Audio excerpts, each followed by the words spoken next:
가사를 보면서 함께 믿음의 고백 주님께 올려드립니다.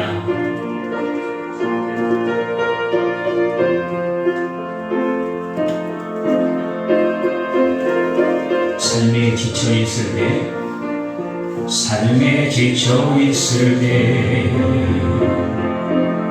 주님이 말씀하셨네. 내가 너와 함께 하리니 어서 일어나거라. 주의 영광 위하여 헌신과 희생하는 것 내가 항상 기억하노니 어서 일어나거라. 임마누엘 하나님 나와 함께 하신 하나님 아무 염려하지 말아라. 말씀하신 하나님 임마누엘 하나님 나와 함께 하신 하나님 모든 형편하시고 도와주신 하나님 세상 일이 힘들고 어려움 있다 하여도 내가 너와 함께 하리니 아무 걱정 말아라. 그 말씀을 믿으며 주님만 바라보나니 나를 항상 도와주시니 그 사랑 때문이라. 임마누엘 하나님 나와 함께 하신 하나님 아무 걱정하지 말아라. 말씀하신 하나님 임마누엘 하나님 나와 함께 하신 하나님 절망 속에 있을 때 함께 하신 하나님. 아멘. 사도행전 강의 55번째 시간입니다. 모든 두려움에서 벗어나는 길이란 제목으로 말씀을 드립니다. 구그로 섬 바보의 총독인 서기오 바울이 깜짝 놀랄 일을 보았습니다. 그동안 자기 옆에서 여러 가지 마술과 능력으로 너무나도 능력 있게 보이고 특별하게 보이던 바예수가 있었는데 사도 바울이 주님의 말씀을 전하고 주님의 마음을 선포하고 주님 주신 말씀을 그에게 선포하니까 그 말씀이 그대로 이루어져 버리는 거예요. 그래서 안개가 덮이고 캄캄한 어둠이 덮이더니 방금 직전까지 큰 소리 치며 힘써 대적하고 복음을 해방하던 바예수가 너무나도 다급하고 간절하게 나를 좀 도와주시오. 제발 나의 손을 좀 붙잡아 인도해 주시오. 간절하게 호소하고 도움을 간청하더라는 거죠. 그 광경을 옆에서 생생히 지켜보던 총독이 주님을 믿어버립니다. 주님을 자신의 구주로 믿어버려요. 12절 말씀 한번 읽어볼까요? 시작. 예, 총독이 그렇게 된 것을 보며 주의 가르치심을 놀랍게 여깁니다. 네, 총독이 믿으며 주의 가르치심을 놀랍게 여기느니라. 주의 말씀을 놀랍게 여기느니라. 그런 의미지 않습니까? 주님이 어떤 분이시기에, 하나님이 과연 어떤 분이시기에 말씀하시면 그 말씀이 그대로 이루어진다는 말인가? 말하는 말한 대로 이루어버리는 신, 그분이 바로 하나님이시구나, 참 하나님이시구나. 이것을 깨닫고 자기의 구주로 믿어버린 것입니다. 자, 그러면 구브로 섬의 바보의 총독인 서기의 바울이 예수를 구주로 믿게 되었으니 이제 그 구브로 지역에서 복음을 전하는 일이 조금 더 쉬워지지 않았겠습니까? 누가 보더라도 더 좋은 여건이라고 할 수 있는 그런 상황입니다. 그럼에도 불구하고 바울 일행은 그곳에 안주하지 않고 기도하면서 주님의 인도하심을 구하고 또다시 주님의 인도하시는 대로 나아가더라는 거죠. 그렇게 해서 나아가는 곳이 어디입니까? 오늘 13절 말씀 봅시다. 바울과 및 동행하는 사람들이 바보에서 배 타고 밤빌리아에 있는 보가에 이르니, 이 바보에서 복음, 누가 보더라도 복음을 전할 수 있는 최적의 조건임에도 불구하고 다시 주님의 인도하심 속에 바보에서 떠나 배 타고 밤빌리아에 있는 보가에 이르렀다라고 얘기를 합니다. 이 보가라는 곳이 오늘날의 튀기에를 말합니다. 이 성경 역사학자들이 발견한 보가 지역의 유적들이 있는데, 극장이라든지 야외 경기장, 성벽 등을 보면 이 보가라는 지역은 상당히 번성했던 곳으로 많은 사람들이 이렇게 상주하고 많은 인구가 밀집해서 있었던 지역이었을 것으로 추측을 합니다. 그렇다면 이 보가라는 지역도 어때요? 인간적인 면에서는 복음을 전하기 너무나 좋은 상황이에요. 더 많은 사람들에게 복음을 전할 수 있는 곳이라고 할 수 있겠죠. 그런데 놀랍게도 성경은 무엇을 밝혀주고 있습니까? 보가에 이르러서 복음을 전하는 것이 아니라 요한은 그들에게서 떠나 예루살렘으로 돌아가 버리고 그의 함께 복음 사역에 동참했던, 함께 수행하고 함께 협력했던 동역자가 요한이 있었는데, 요한이 보가에 도착하자마자 배를 타고 예루살렘으로 돌아가 버렸다는 거예요. 그리고 어떻게 된 일인지 바울과 바나바도 보가에서는 복음을 전하지 아니하고 14절 보가에서 더 나아가 비시디아 안디옥에 이르러 안디옥으로 또다시 이동했다라고 성경은 이야기를 해주고 있습니다. 이 성경 안에서 짧은 구절 안에서 보고 있어서 그렇지 성경의 배경이라든지 상황을 우리가 성경 안에서 들어가 볼 필요가 있습니다. 바보에서 배 타고 보가까지, 그리고 보가에서 비시디아 안디옥까지 과연 어떤 일이 있었던 것인가? 무슨 일이 있었기에 요한은 다시 예루살렘으로 되돌아가 버렸고 바울과 바나바 또한 보가에서 복음을 전하기 좋은 여건임에도 불구하고 더 많은 사람들에게 복음을 효율적으로 전할 수 있음에도 불구하고 그곳을 떠나 비시디아 안디옥으로 이동해 버렸는가?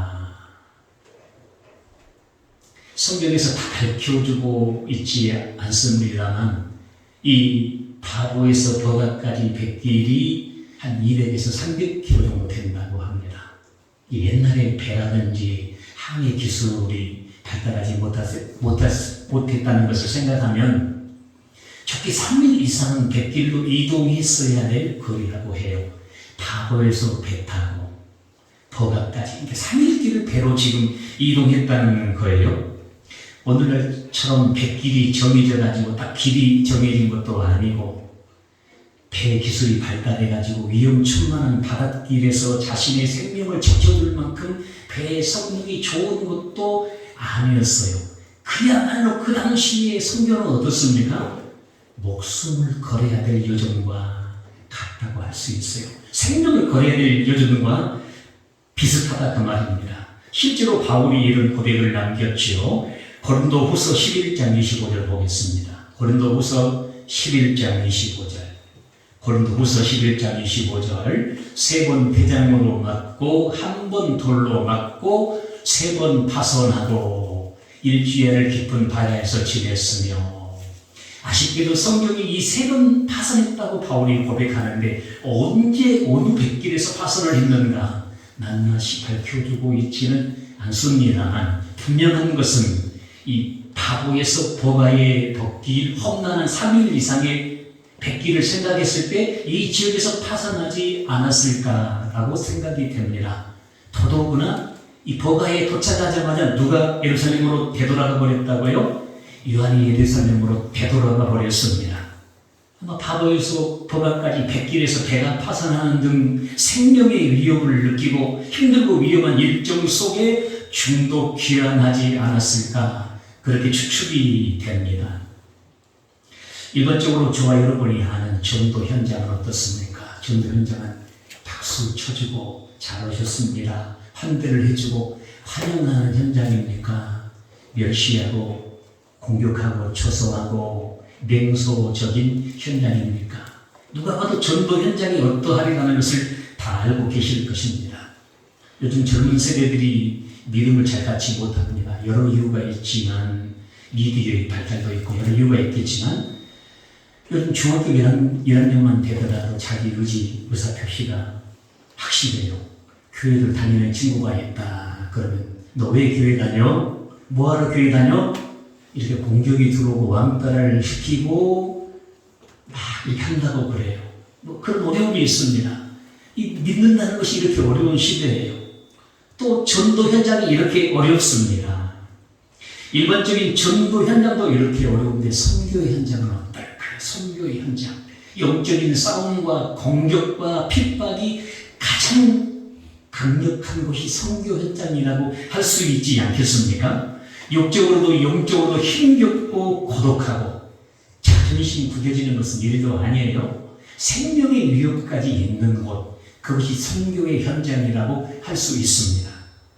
대한민국 최초의 선교사인 저메인 토마스 선교사님, 1866년에 이 제너럴 휴먼호를 타고 평양 대동강으로 들어오셨습니다. 복음을 전하지도 못하고 들어오자마자 조선 병사에게 잡혀가지고 바로 순교 당하십니다. 성경을 건네시고 순교를 당하세요. 우리 기독교 역사의 최초의 선교사예요. 저메인 토마스 선교사가. 지난주 제가 국민일보를 보니까 박은윤 선교사님 54세더라고요. 저보다 더 젊더라고요. 54세. 이분이 마다가스카르 무슬림 지역인데 선교하시다가 순교하셨더라고요. 지금도 선교 현장은 이런 곳입니다, 여러분. 자기 생명까지 내어놓아야 될 그런 상황에 직면하는 것이 선교 현장이라고 할 수 있습니다. 영적인 치열한 싸움과 공격, 심지어 생명의 위협과 압박까지 있는 곳. 여러분 어떻습니까? 그렇기 때문에 오늘 본문의 요한처럼 지치고 흔들리고 낙심되고 두렵고 그럴 때가 있다는 것입니다. 왜 요한은 돌아갔을까? 그것이 아니라 그의 심리는 지치고 힘들고 그렇게 두려울 때가 있다 그 말입니다. 배가 파손해가지고 죽음의 위기 옆에 섰습니다. 심리적으로 얼마나 힘든 상황이에요. 육체적으로 얼마나 신체적으로 힘든 상황이에요. 최악의 얘기잖아요. 그런 공포의 상황이라고 할 수 있습니다. 견딜 수 없는 그런 상황 속에 요한은 보가에 도착하자마자 예루살렘으로 되돌아가 버린 것이죠. 근데 이 일로 인해서 바울과 바나바가 2차 선교 여행을 떠날 때 요한의 동행력을 놓고 서로 의견이 좀 대립하는 일도 있긴 있었습니다. 자, 제가 말하고자 하는 핵심은 뭡니까? 이 동일한 선교 현장이 있었습니다. 배가 파산해가지고 죽음의 위기와 마주했습니다. 심리적으로, 신체적으로 최악의 공포의 상황과 마주했습니다. 그럼에도 불구하고 바울과 바나바는 여전히 그런 두려움을 몸소 겪고서도 여전히 그 선교 현장을 떠나지 아니하고 선교를 계속하기 위해서 비시디아 안디옥으로 향했다는 것입니다. 심지어 이 보가에서 비시디아 안디옥까지의 여정은 계속 오르막 산길을 올라야 하는 험악한 산길이에요. 계속 오르막을 올라가는 산길입니다. 그 길을 더 험난한 길을 이동해가지고 비시디아 안디옥으로 이동을 했다는 것이죠. 자, 고린도후서 11장 26절 보겠습니다. 한번 읽어볼까요? 시작.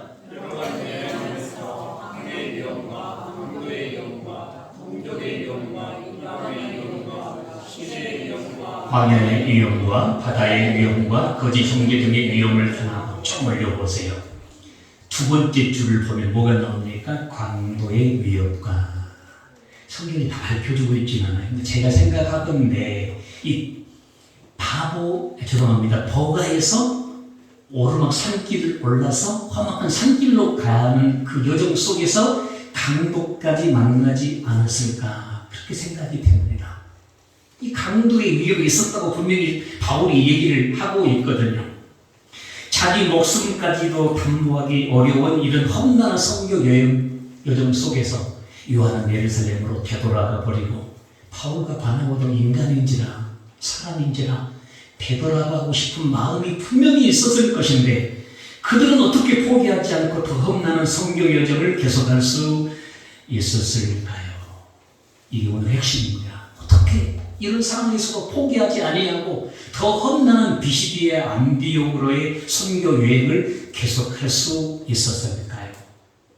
요한도 돌아가 버리고 이래도 이런 어려운 상황에 직면하여서 기도할 수밖에 없는 상황이겠죠.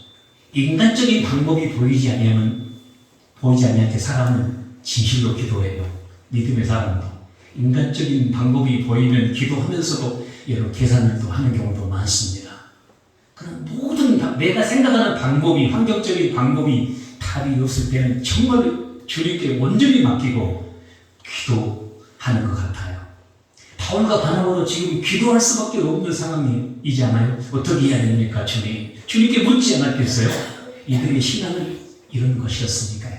늘 주님께 묻고 내가 원하는 것보다 주님이 말씀하시고 주님 원하는 주신 마음을 수용해서 그 말을 전하고 그곳으로 나아가고 아멘 아멘 이들의 신앙이었으니까요. 그것이 주님께 물었을 때 주님 어떻게 응답하셨을까요? 다 알 수는 없지만 저는 이 말씀을 한번 전해드리고 싶어요.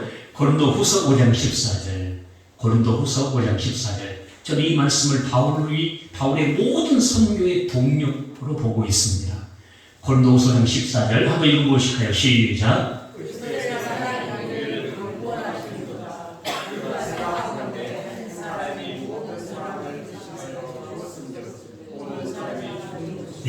그리스도의 사랑이 우리를 강권하시는도다.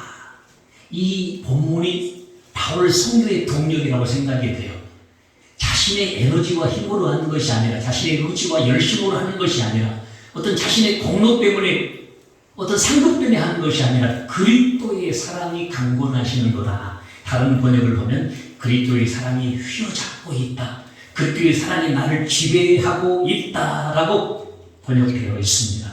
그리스도의 사랑이 나를 휘어잡고 있다, 지배하고 있다. 다음 주에는 가정에 대해서 좀 설교를 한번 하려고 하는데 오늘은 이렇게 가정이라고 하지 않습니까? 우리 부모님의 사랑은 위대한 거예요. 특별히 어머니의 사랑은 너무너무 크고 위대한 겁니다. 세상에서 어머니 사랑보다는 절대 큰 게 없어요.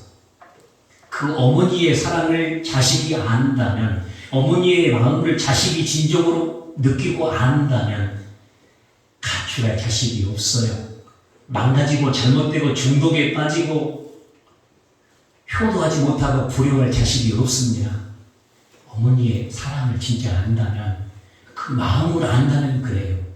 육신의 어머니의 사랑도 어머니의 마음도 자식에게 이와 같은 영향력이 있습니다. 진짜로 알아버리면 효를 하지 않을 수 없어요.